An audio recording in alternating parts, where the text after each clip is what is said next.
قشنگی خاطره ها مال لحظه های با تو بودنه، لحظه های ناب و سرخ عاشقی. با تو بودن از تو شعر سرودنه. این روزا هر چی میخوام شعری بگم خود به خود روی زبون من میای. تو میشی شعر تموم لحظه ها،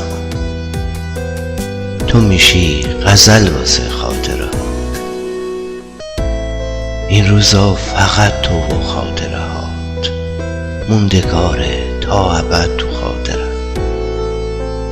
تو و لحظات قشنگ بودنت نمیره هیچ لحظه از خیال من.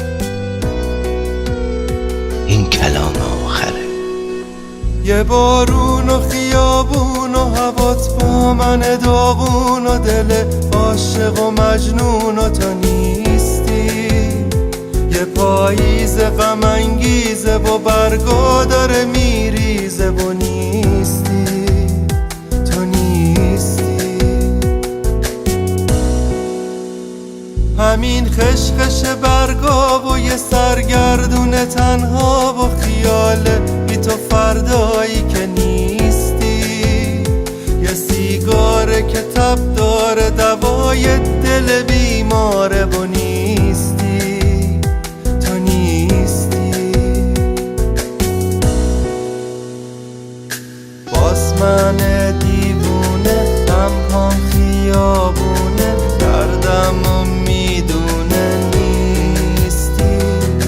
ابر و بارونه اشکامم رو گونه نشونه اینه که نیستی. همه اینا رو گفتم بدونی توی شعرم تا ابد تو زنده ای. حتی بعد از مرگ من تو زنده ای. این کلام آخره، این کلام آخره. میخوام اینم خوب بدونی تو همیشه تا ابد موندگاری واسه من. سبز سبزی تا ابد تو خاطرم. تو همیشه تا ابد موندگاری واسه من. گرفتی همه دنیامو بی تو تنهای تنهامو. فقط از خدا میخوام که بمونی و بدونی تو همونی که برام عمری و جونی، تو اونی.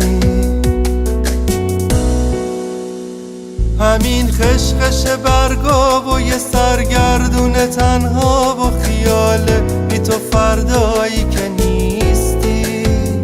یه سیگاره که تب داره دوای دل بیماره و نیستی، تو نیستی.